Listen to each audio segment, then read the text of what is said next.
Olá, eu sou Carla Juliana e nós estamos começando mais um podcast Filhas de Sara. A palavra de Deus nos diz em Josué, capítulo 21, versículo 45, que de todas as boas promessas que o Senhor fez a Israel, nenhuma delas deixou de se cumprir. Na palavra de Deus nós encontraremos inúmeras promessas para nós. Algumas promessas já se cumpriram, outras ainda irão se cumprir. E eu pergunto, as promessas de Deus se aplicam a você? Nós estamos conversando sobre o livro Mulheres Aconselhando Mulheres, de Elise Fitzpatrick, da Nutra Publicações. Hoje é o nosso segundo encontro e nós estamos falando a respeito do capítulo 2, que diz: as promessas de Deus se aplicam a você? E para conversar sobre esse tema estão aqui as minhas amadas irmãs. E aí, meninas, vocês estão animadas para falar sobre esse assunto? Com certeza. É um prazer poder estar aqui mais uma vez para darmos continuidade ao estudo desse livro que tem nos edificado tanto. Verdade, acho que vai ser maravilhoso. Estou super animada. A leitura foi bem edificante, foi muito bom, né? Aplicar, ver a leitura e também trazer à mente aquilo que se aplica na nossa vida. Então, estou bem animada. Acho que o papo vai ser bem legal. Verdade, eu estava ansiosa para esse encontro dessa semana, para falar sobre as bênçãos e as promessas de Deus para a nossa vida. É verdade. E se tratando de falar de promessas, né? Nós, seres humanos, fazemos muitas promessas. Nós, mulheres, também, né? Vamos falar de mulheres, né? A gente costuma fazer muitas promessas. Mas será que nós somos boas em cumprir promessas? Vocês são dessas também que cumprem, que falam que vão... fazem uma promessa, mas aí daqui a pouco já se esqueceram delas? Então, isso acontece com uma certa frequência, né?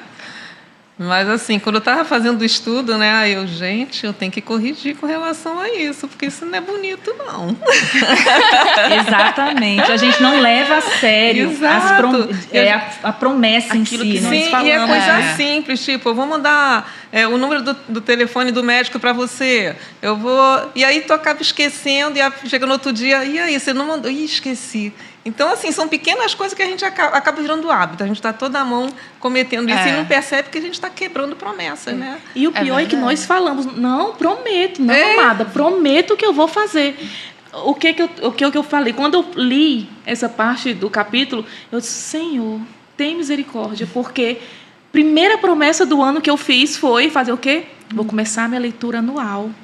E esse ano não vai ter a parada, né? Gente, chegou em março, eu já tinha parado a minha leitura anual. Chegou em abril, eu disse, não, Senhor, isso não é de Deus. Comecei a ler de novo. E o que aconteceu? Parou. Eu parei. Isso é só o que nós prometemos para o Senhor, fora o que nós prometemos para nós mesmas. Exato. Sobre fazer o quê? A dieta na segunda-feira. Começar a academia na segunda-feira. Exato. E a dieta na segunda-feira. Marcar com amiga, né? Um café, né? Não, amada, vamos marcar um café. A gente precisa conversar. E essa conversa não sai, esse encontro não sai. O ano termina, o que eu prometo, começa o outro. exatamente, para minhas filhas, né? Que eu disse, gente, eu me enxerguei, eu disse, meu Senhor, eu não sou...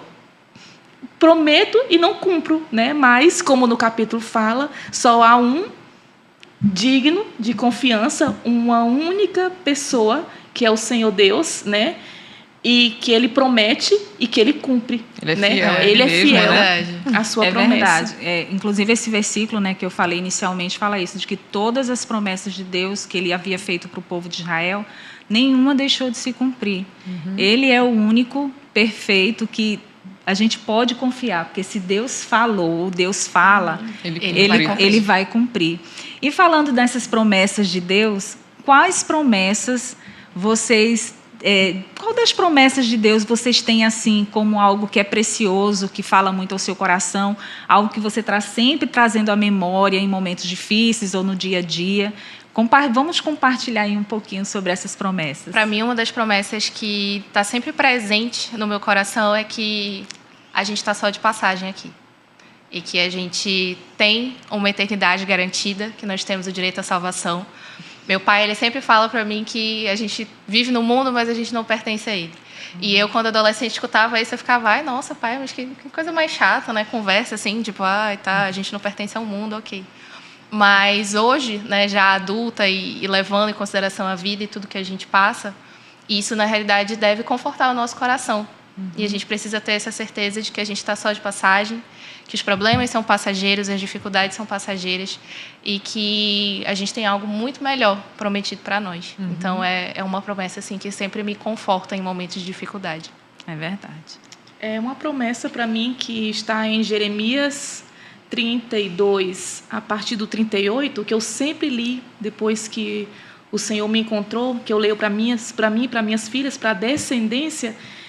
Eu vou ler aqui com vocês, está em Jeremias 32, 38, fala assim: eles serão o meu povo, e eu serei o seu Deus. Eu lhes darei um só coração e um só caminho, para que me temam todos os dias, para o seu próprio bem e o bem de seus filhos. Farei com eles uma aliança eterna, segundo a qual não deixarei de lhe fazer o bem.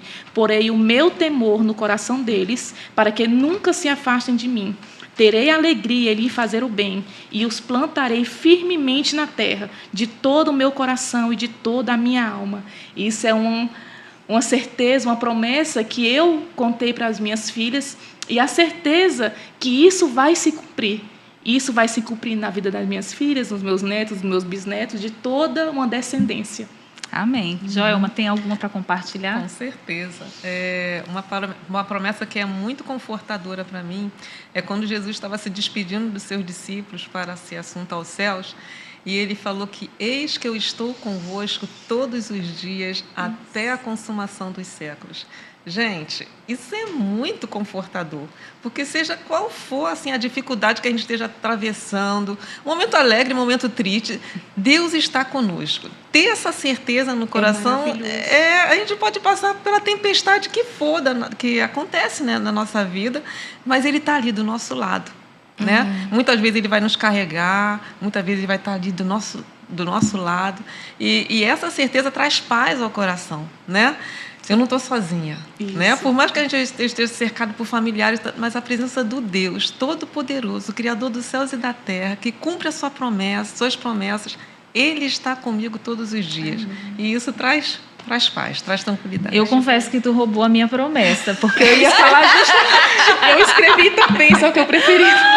Mas além dessa, né? Porque além dessa de que a gente nunca está só, que foi a primeira vez que eu chorei lendo a Bíblia, foi justamente esse versículo de que eu nunca estaria só. Mas tem uma promessa também que para mim é confortadora demais, é aquele trecho lá em Apocalipse, quando fala que não haverá mais choro, não haverá mais tristeza, não haverá mais dor, porque todas essas coisas irão passar. Gente, isso aí traz, assim, não importa o que a gente estiver passando aqui nessa terra, um dia tudo isso, né, vai chegar ao fim, vai acabar e vai ter algo novo, algo esperançoso. Sim. Só que a gente está falando de promessas, e promessas de Deus, né, promessas boas.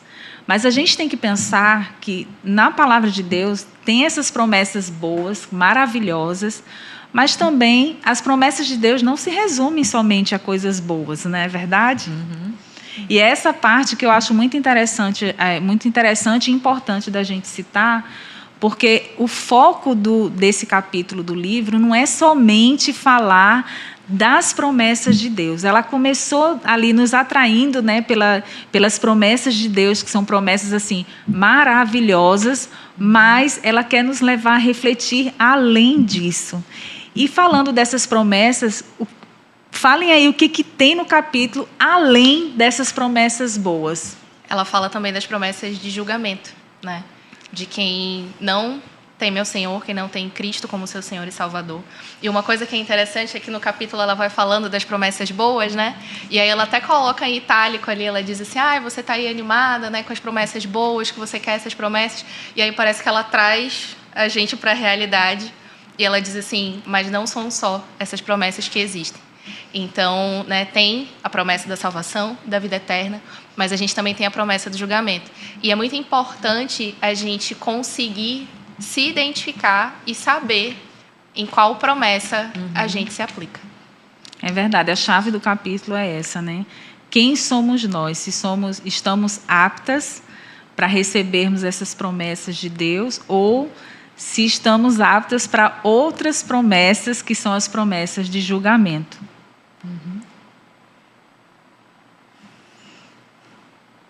Vão, meninas, animem-se. Eu acho que eu acabei roubando a fala de alguém, que agora ficou todo mundo... Não, você não roubou a fala. É muito importante que ela fala no capítulo, é a questão da nossa identidade. E aí ela já começa falando da identidade. Porque a nossa identidade, ela vai definir se nós vamos estar aptas para receber essas promessas de Deus. Uhum. E essas promessas são para quem? São para aquelas que são filhas de Deus. E é uma realidade que a gente precisa, que é uma realidade dura, mas que a gente precisa ter muito claro e falar também, né, para as pessoas precisam entender isso, é que na palavra de Deus existem essas promessas boas que são para as filhas, existem as promessas de julgamento. Mas aí você pode pensar, mas como que eu vou saber se eu estou apta para receber essas promessas? Jesus, em algumas parábolas, ele menciona, né, a parábola do joio e do trigo, por exemplo, de que nem todos aqueles que acham, né, que estão na igreja e acham que são cristãos, de fato são. Uhum. Na igreja temos o joio e temos o trigo. Nem todo aquele que diz Senhor, Senhor será salvo. Entrará no reino dos céus, mas aquele que faz a vontade do Pai. E isso é muito importante a gente ter essa convicção, por quê? Porque nós podemos estar enganadas. E como saber? Porque na palavra também vai dizer, lá em Mateus, ele diz o seguinte, quando o Senhor revela, vocês que estão à minha esquerda, né, que são o joio e os cabritos, né, eles falam, vocês vão ser queimados, né, vão para o fogo eterno. E as pessoas perguntam, mas por quê? Quando foi que nós não fizemos a tua vontade? Fizemos em milagres em teu nome, curamos as pessoas. Exatamente. Então, a gente tem que estar muito certo, e a palavra de Deus, ela nos dá indícios de que se de fato nós temos um relacionamento com Deus por meio de Cristo, se de fato somos salvos, se de fato estamos aptas para receber essas promessas, ou se não estamos. E é isso que a gente precisa ter uma convicção muito séria. E eu quero perguntar, saindo do roteiro, como você tem essa convicção pessoal? O que eu penso é que muitos podem, como disse, né, se dizer cristãs, né, frequentam a igreja, viver uma religiosidade, uma cegueira espiritual muito grande, mas no decorrer da sua vida, as situações vão lhe colocando à prova. Quando você passa por uma dificuldade, ao momento que você se desespera. Quando você passa por uma provação e você vai buscar socorro em outra pessoa. Muitas pessoas estão na igreja buscando as bênçãos de Deus, não Deus da bênção. Muitas estão ali buscando o Jesus Salvador, mas elas não aceitam o Jesus Senhor da sua vida. Né? Muitas estão enganadas de verdade. Não tem como nós sabermos, né, julgar, né, uma pessoa se ela é cristã ou não cristã, mas os frutos, a sua vida, a sua conduta, o seu relacionamento com Deus diário, como que a gente pode dar o exemplo? Quando eu penso, eu tive um dia difícil. E ao momento que termina o meu dia, eu vou orar a Deus, vou conversar com Deus. Senhor, que dia difícil, aconteceu isso, aconteceu aquilo. Senhor, é muito difícil para mim. Me ajuda a passar por isso, me ajuda a suportar essas dificuldades, a ausência, né? Para quem você recorre na hora para quem nós recorremos. dificuldade. E a certeza grande de quem é salva e de quem tem uma relação é que Ele te ouve. Ele ouve, Ele está ali. E a certeza é que você vai dizer as promessas que eu estou contigo por todos os dias da sua vida. E a certeza que só quem tem esse relacionamento com Deus tem é que as misericórdias do Senhor se renovam a cada manhã. Grande é a sua fidelidade. A certeza é que eu diga, Senhor, eu sei que amanhã as tuas misericórdias vão se renovar. Amanhã vai ser um novo dia. Amanhã eu vou sorrir de alegria e tu vai estar comigo e será um novo dia. Eu acredito que esse sentimento, essa certeza, só tem aqueles que tiveram encontro com Jesus, né? E de fato, aqueles que não tiveram esse encontro com Jesus não têm a certeza dessa promessa, que ele vai estar conosco todos os dias, eles não têm. Eles acabam um dia, eles não conversam, eles procuram um amigo, não que nós não podemos conversar com um amigo, Sim. mas eles procuram alguém e acordam com a mesma sensação que foram dormir. Acabam um dia e levantam no dia seguinte carregando o mesmo fardo, né? Isso vai dando indício do seu relacionamento, da sua comunhão com Cristo. Uhum. E quando a gente tem esse relacionamento com Deus, quando você falou dessa parte, quando a gente termina o dia e vai orar, e aí você derrama seu coração diante de Deus, você experimenta uma paz. Isso. Que é aquela paz que excede o entendimento, que é relatado lá em Filipenses, se eu não me engano. E aí você dorme.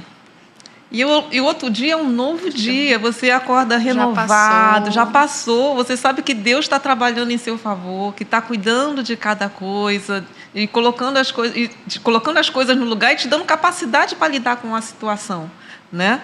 E quando... e esse fruto desse relacionamento vai nos proporcionar isso.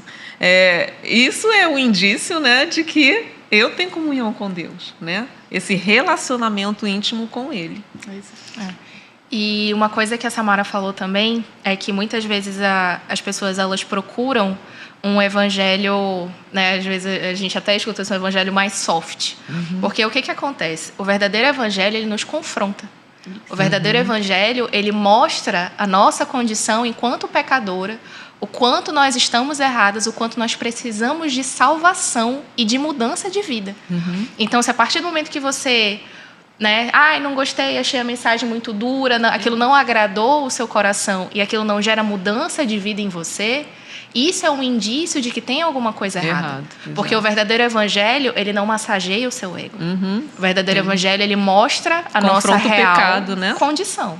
Ele mostra o quanto nós estamos distantes do Senhor, o quanto nós precisamos dele e de como a nossa vida precisa mudar.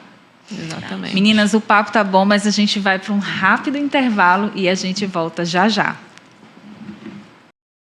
Olá, estamos de volta com o nosso podcast Filhas de Sara, falando sobre o tema As promessas de Deus se aplicam a você? Uma frase muito interessante, meninas, aqui do livro, que eu achei, é que o autor diz assim: nenhuma dessas dádivas, ou seja, das promessas de Deus, nos levará ao gozo final se não tiverem nos levado primeiramente a Deus. Ou seja, a palavra de Deus ela tem inúmeras promessas, mas se a gente juntar todas as promessas, a promessa, assim, o mais importante de todas elas é a própria presença do Senhor na nossa vida, de Cristo, de estarmos em Cristo. Até porque, se nós não estivermos em Cristo, Ele é a fonte que vai nos ligar a todas essas promessas. E aí, por isso que é tão importante a gente ter essa consciência de desenvolvermos um relacionamento pessoal com Ele. E Jesus, quando ele fala sobre a videira e os ramos, ele exemplifica bem isso. Lá em João capítulo 15, a partir do versículo 6, ele diz assim: se alguém não permanecer em mim, será como o ramo que é jogado fora e seca. Tais ramos são apanhados, lançados ao fogo e queimados. Se vocês permanecerem em mim e as minhas palavras permanecerem em vocês, pedirão o que quiserem e lhes será concedido. Então, quando a gente vê esse texto, vê que Jesus é a videira, porque antes ele diz, eu sou a videira e vocês são os ramos. Jesus sendo a videira e nós os ramos, para que essa planta esteja viva, ela precisa de seiva. A gente pode exemplificar que essa seiva seja o próprio Espírito Santo de Deus, né? Nós estamos ligados a Cristo e nós recebemos dessa seiva e, recebendo dessa seiva, nós iremos produzir frutos. Que esses frutos irão glorificar o próprio Deus. Então, quando nós produzimos esses frutos, vidas são abençoadas, né? A videira ou qualquer outra árvore, ela não produz fruto para ela mesma. Tu não vê a videira comendo uva, né? As outras pessoas é que vão se alimentar daquele fruto. A nossa vida é a mesma coisa. Nós produzimos esses frutos para abençoar outras pessoas. Como a gente já falou aqui, né, a pessoa... nós podemos até dizer que nós somos cristãs, que nós vamos ao domingo para a igreja, frequentamos a EBD, vamos ao culto de mulheres, né, participamos de grupos de oração. Porém, a sua vida transformada, ela dá frutos, como o Joelma falou. A sua conduta cristã, o seu dia a dia cristão, os seus familiares, os seus amigos testificam o seu modo de viver, o seu modo de se comportar, tudo aquilo que... É porque eu parto de um princípio que existiu antes de Jesus e existiu depois. Na minha vida foi muito claro esse antes e o depois, né? Então, eu consigo ver claramente, não estou falando de mim, mas é o fruto, né? A sua conduta, a transformação que Jesus fez é que vai testificar os frutos de toda uma vida, vai testificar o relacionamento com Deus, a transformação de vida que você teve, né? E como o Joelma falou, não, essa transformação não é para nós, são os outros, é um serviço, é o servir, quem vai ser abençoado, né? Minha família irá ver, minhas filhas vão ver, o meu marido vai ver que há essa videira, que está jorrando algo da minha vida. E é interessante, assim, porque quando a gente pensa no fruto, a árvore ela não faz esforço para ter fruto, né, para dar o fruto. É um ciclo natural. É natural de determinada planta, né? Natural da jaca produzir uma jaca. Então, ela naturalmente produz isso. E nós, se estivermos, como bem fala o texto da videira, se nós estamos enxertadas ali, recebendo a seiva do Senhor, permanecendo no Senhor, é natural que haja fruto na nossa vida, que os frutos eles fluam naturalmente. Obviamente, se a gente pensar no fruto do Espírito, né, alguns a gente tem mais facilidade de desenvolver, outros, né, a gente precisa ter uma dedicação, um exercício melhor a ser trabalhado na nossa vida. Mas, mesmo assim, é algo que não é de nós mesmos, é algo que vem do Senhor. Eu não posso fazer de conta que estou produzindo fruto, porque uma hora se percebe que é um fruto fake. Não é da gente. É um fruto forçado, né? E a gente vê, infelizmente, nós podemos ver isso, muitas pessoas, e falando especificamente, né, de mulheres, muitas mulheres que estão na igreja sem conseguir vivenciar uma transformação genuína na sua vida. Elas, às vezes, se contentam com bênçãos superficiais. E uma coisa que até a autora do livro fala é que, às vezes, nós relacionamos sermos abençoados com, por exemplo, ter a prosperidade no trabalho, conseguir conquistar as coisas. Só que as promessas de Deus, elas não se resumem a isso. Tem muitas pessoas que estão, como aquele versículo de Mateus 5 fala, né? O Senhor faz chover sobre justos e injustos. Todos nós somos abençoados. Mas algumas promessas são, como nós temos falado, são exclusivas para as filhas. E essas promessas, nós vamos chegar naquele grande dia e talvez pensamos, mas não era para mim? E é esse o grande perigo.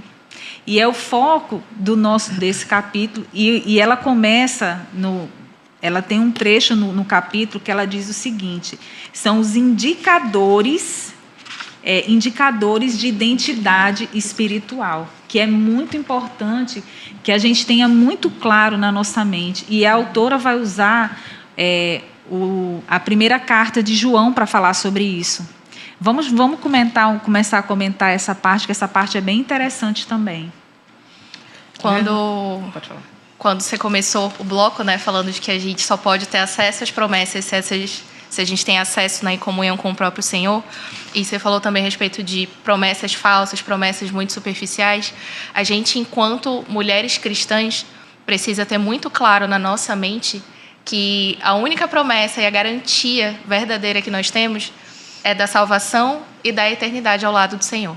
Então, muitas vezes a gente pensa assim que, né, e a gente sabe que tem algumas pessoas que acabam se deixando levar por promessas falsas, e pensam que não, venha para Cristo, sua vida vai melhorar, você não vai ter problema, você não vai ter dificuldade financeira. Exatamente, acabaram seus problemas e está tudo resolvido.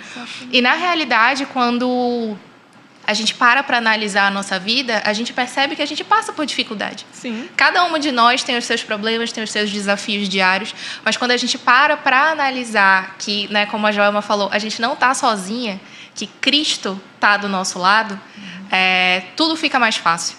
A gente tem a paz que excede todo o entendimento e parece assim que os problemas desapareceram e você tem aquele momento assim de que você consegue respirar tranquila, você consegue assim processar as informações e consegue seguir com a vida.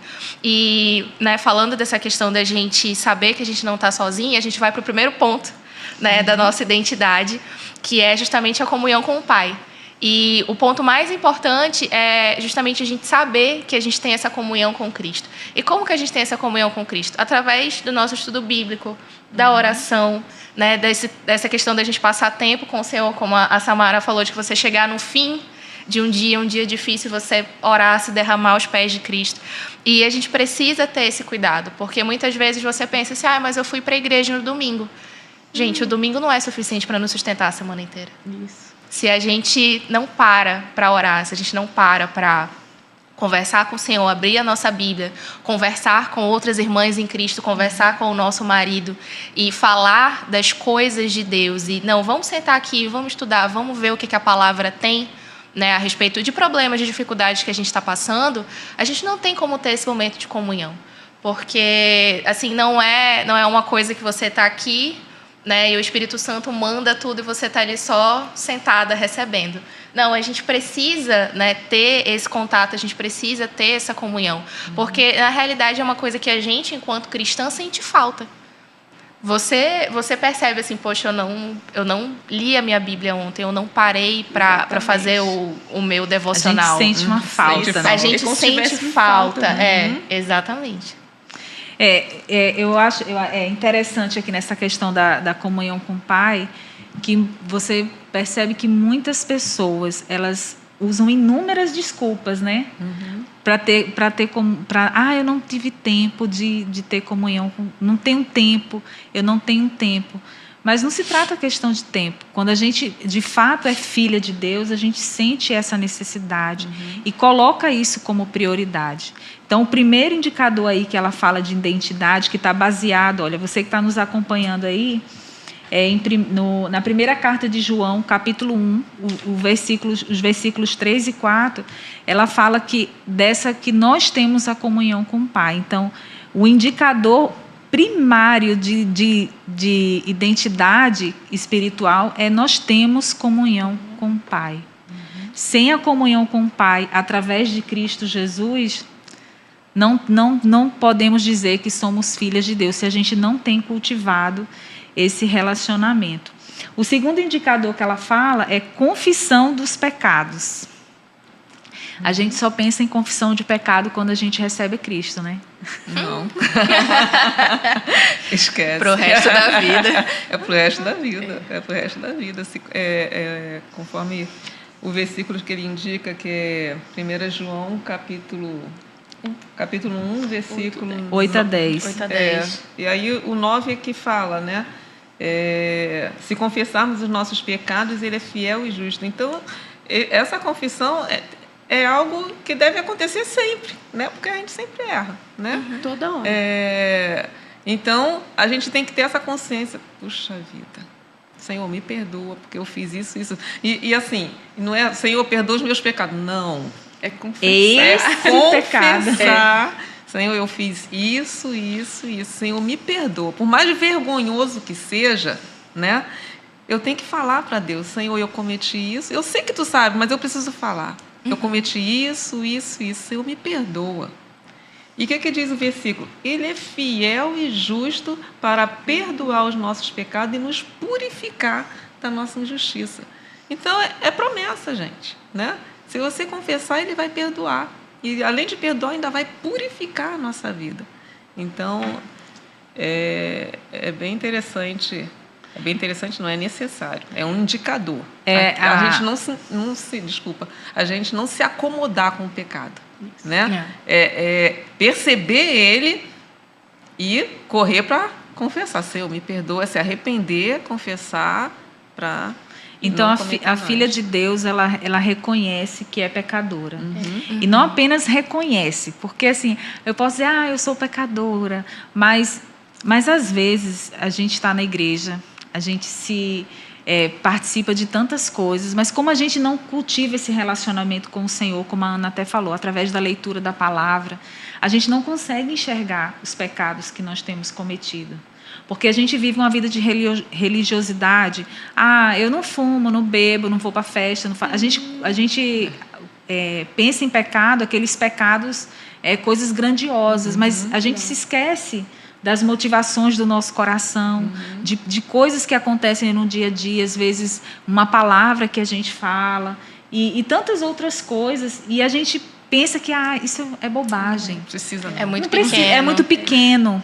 E termina que são essas impurezas que vão nos cauterizando.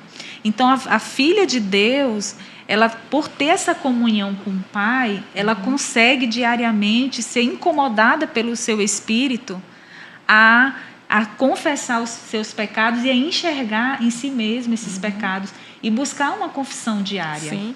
E outro detalhe também é que a palavra de Deus, lá no Salmo 119, 105, diz que lâmpada para os meus pés é a tua palavra. O que a lâmpada faz? Ela ilumina. À medida que a gente vai lendo a palavra, vai clareando a nossa mente, né? E aí a gente vai ver aquilo que a gente achava que não era pecado.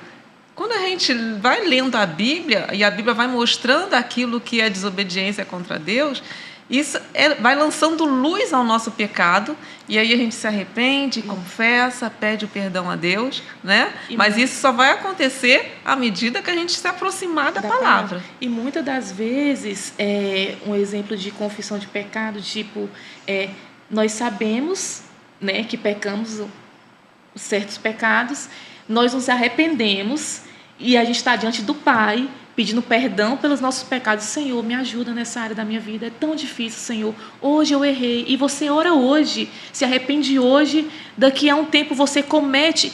E tipo, você fica constrangida em saber que você errou novamente. Né? Da mesma coisa. Da mesma coisa, né? Isso, não sei com vocês, mas isso causa uma dor imensa em mim.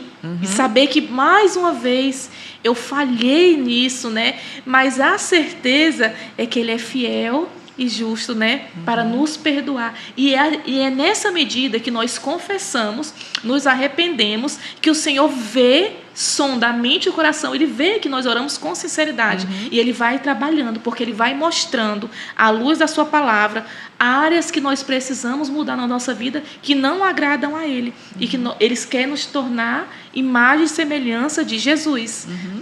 E nessas áreas assim que é mais difícil, né? Que nesses pecados que porque não é porque somos filhas de Deus, é importante também falar isso, né? Porque não é porque nós somos filhas de Deus que nos tornamos perfeitas. Nós vamos sempre lutar contra o pecado. A gente não vai viver na prática do pecado, mas a gente vai pecar acidentalmente, né? Como a gente costuma dizer. Nós vamos pecar, mas em algumas coisas nós vamos lutar mais para não pecar, né? Nós temos fraquezas, nós temos coisas que nos seduzem, que nos tentam mais e que nos levam a pecar. Hoje em dia as pessoas estão, como a Carla falou, eu não fumo, eu não bebo, eu não traio minha esposa, eu não traio meu marido, eu cuido das minhas filhas, eu cuido da minha casa. Só que as pessoas vão se auto-enganando, achando que esses são os pecados aceitáveis, né? E aqueles que não são confessados, muitas das vezes elas não se avaliam, né? Diariamente, né? Pecados que eu chamo pecados intocáveis, vão levando pecados de estimação. E tipo, eu acredito que a leitura da Bíblia, à luz da palavra de Deus, eles vão sendo revelados, né? Diariamente. Exato. Então, meninas, já falamos da comunhão com o Pai, da confissão dos pecados, e vamos agora falar da guarda da palavra de Deus. Mas antes da gente falar desse tema, nós vamos precisar ir para um breve intervalo, e eu quero pedir a você que aproveite aí o intervalo, curta o nosso canal, compartilhe esse programa com alguém que você acha que precisa ouvir essa mensagem, e daqui a pouco nós voltamos com esse tema.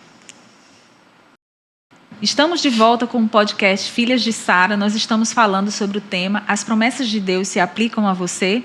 E agora nós entramos na parte do livro que fala dos indicadores da identidade espiritual. Nós paramos, meninas, no bloco anterior, falando sobre a guarda da palavra de Deus. E diz aqui, cristãs verdadeiras amam a palavra de Deus e desejam muito mantê-la, mesmo não entendendo tudo ao seu respeito. E isso é bem verdade, né?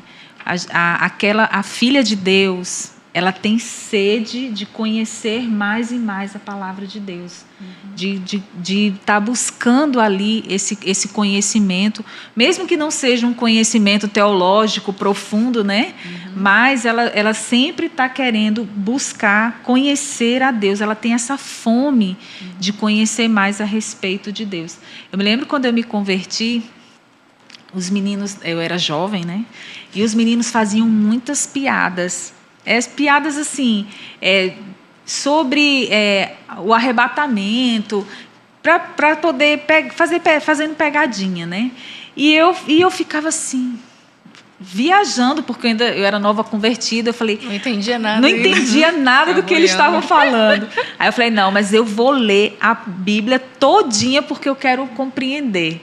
E eu comecei, e quanto mais eu lia a palavra, mais eu tinha o desejo do conhecimento da palavra. E quando a gente não sente esse desejo, é algo que é muito preocupante. A gente não ter o interesse de ler a palavra, porque não existe desculpa para ler a palavra. Hoje nós temos versões, né, das mais variadas, que facilitam nossa compreensão. Verdade. Acesso a inúmeros comentários e informações que nos ajudam a compreender.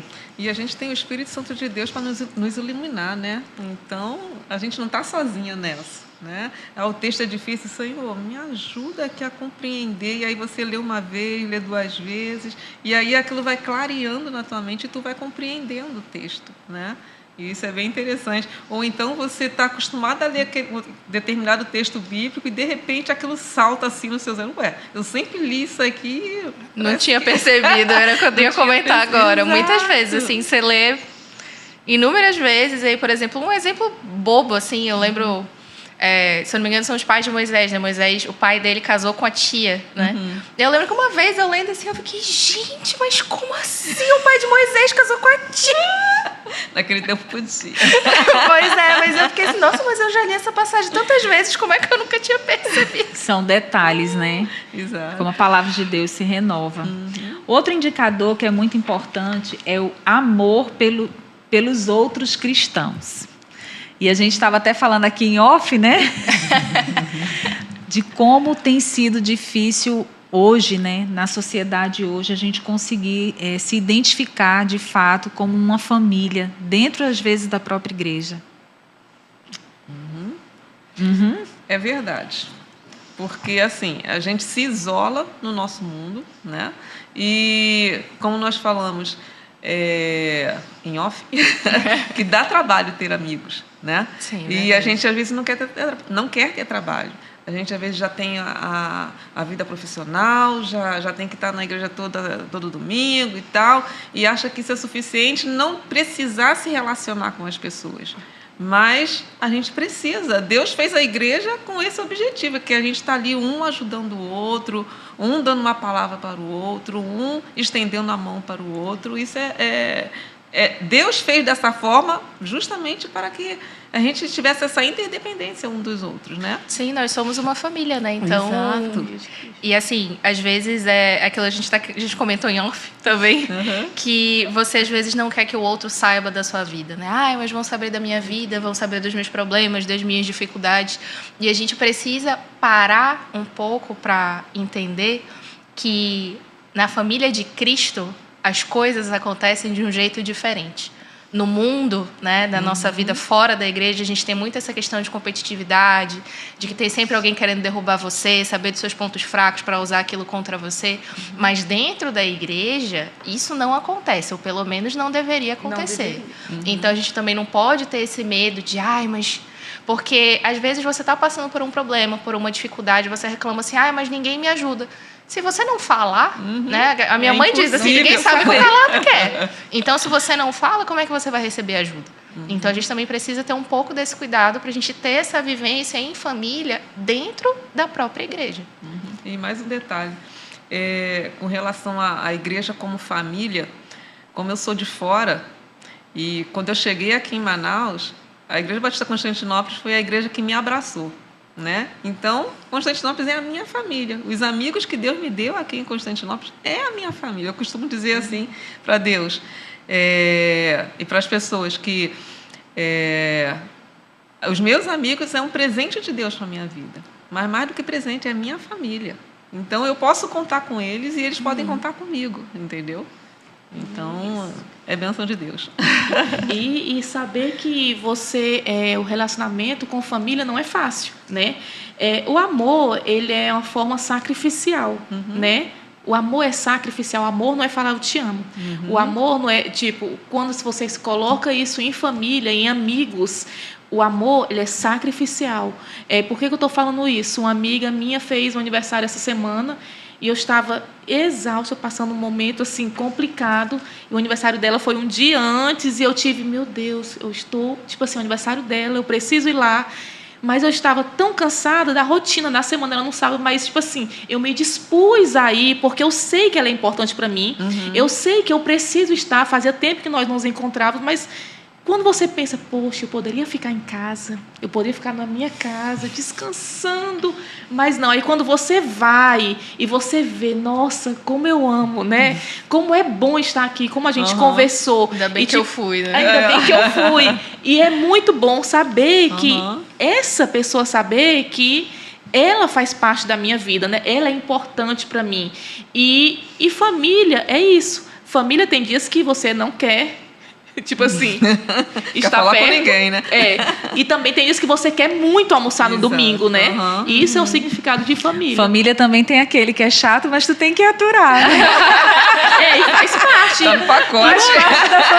Igreja é isso. Igreja é família. Igreja é família. E eu sempre penso que como é que eu posso dizer? Eu tenho que, não é dar satisfação, eu tenho que viver, tenho que suportar em amor as falhas, né?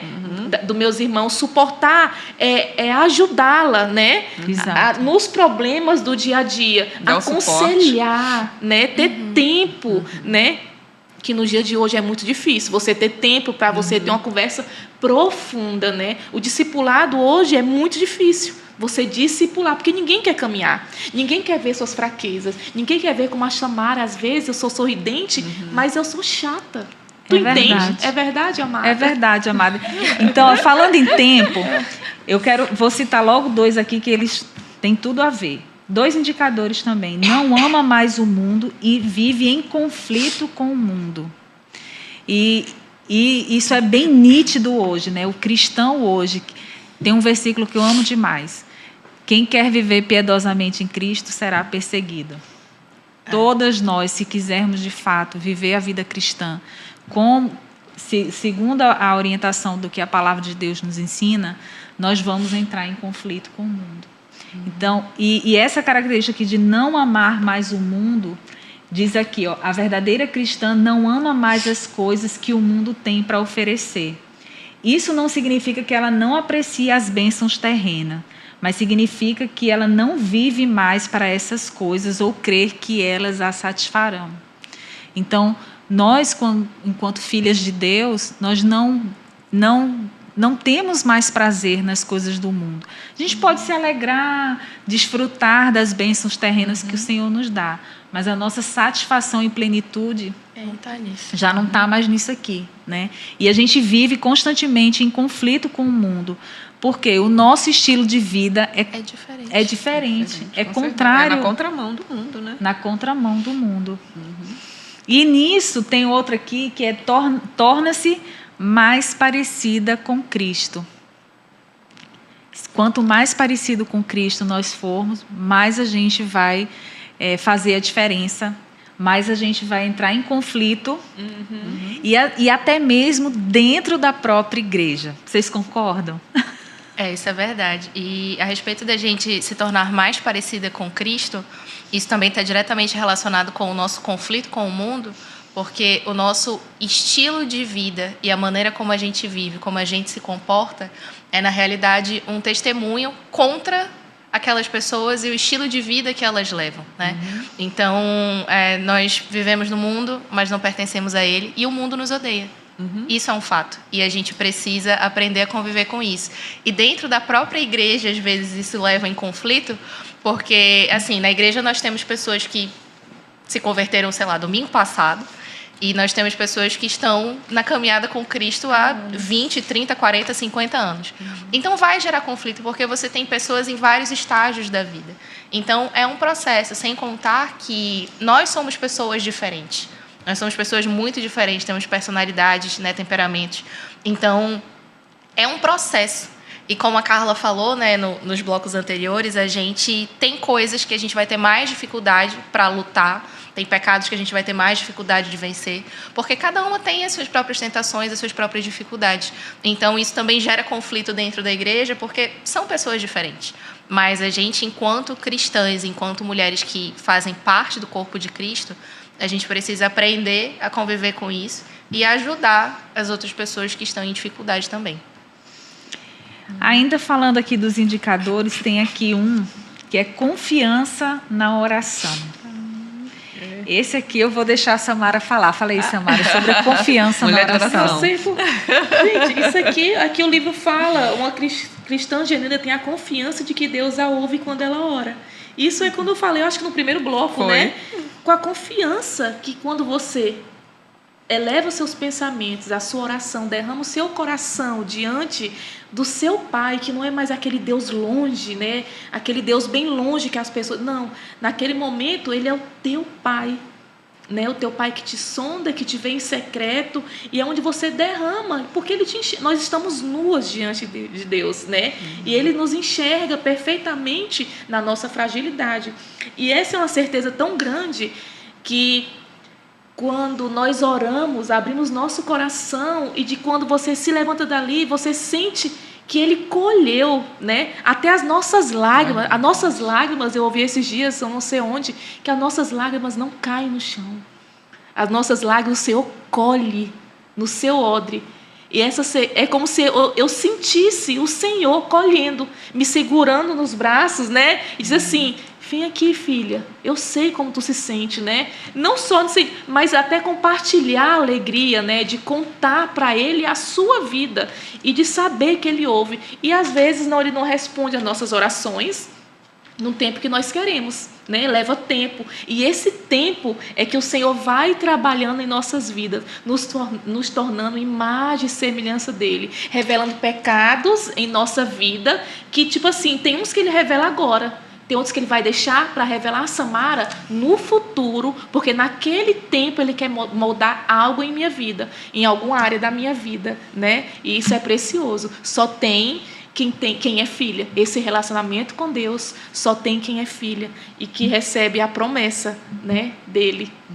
Essa certeza, essa confiança, né, de que o Senhor nos ouve. E isso é algo muito precioso e muitas vezes negligenciado por nós, né? A gente coloca tantas coisas como prioridade no nosso dia a dia. Quando acontece um problema, uma circunstância, a gente nem sempre...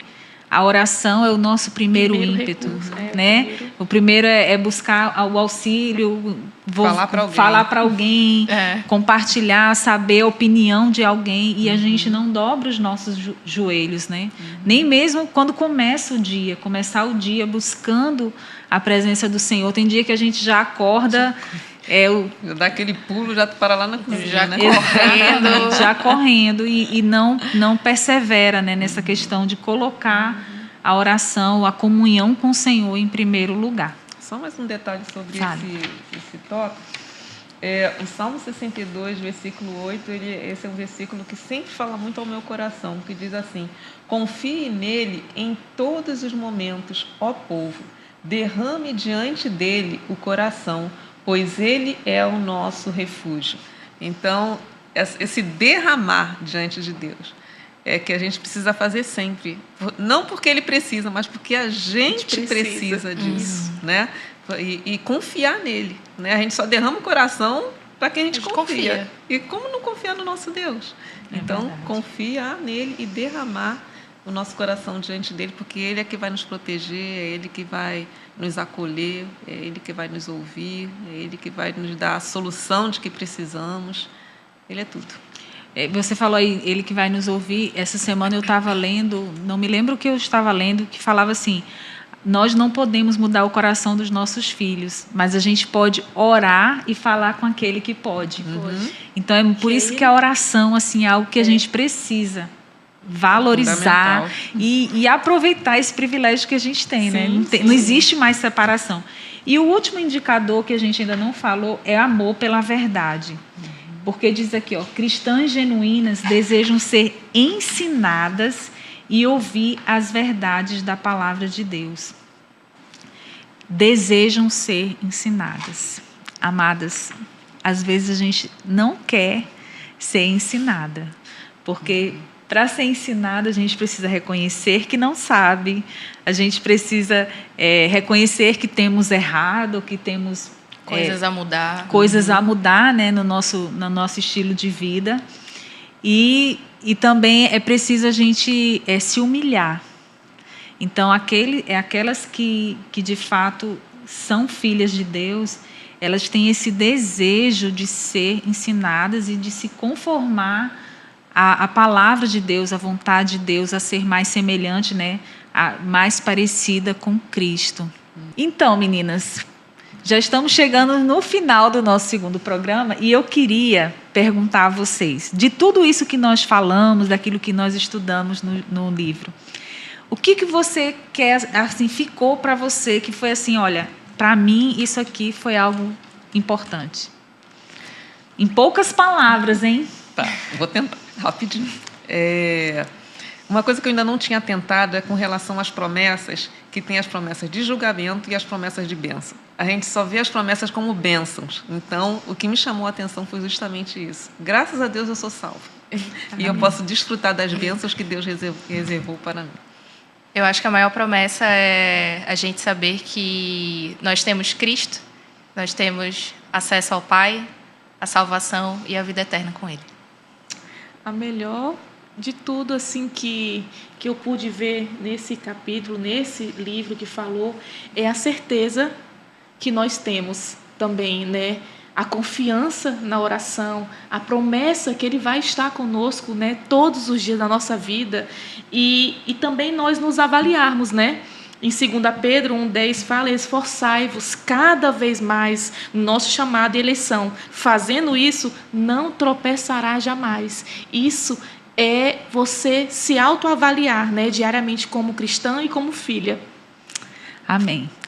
Como vimos, é muito importante que eu e você tenhamos certeza da nossa identidade espiritual. Termos certeza se de fato somos filhas de Deus, porque é uma verdade dura, mas a palavra diz que as promessas são para quem são filhos. As boas promessas são para quem são filhos. E o nosso desejo é que você sonde o seu coração e tenha essa convicção de que você é filha de Deus e que você pode desfrutar dessas promessas. Então você vai poder viver descansada e confiando que tudo aquilo que está na palavra de Deus é para você, se aplicam a você. Foi um prazer ter aqui você conosco e nós esperamos no próximo podcast Filhas de Sara. Até lá.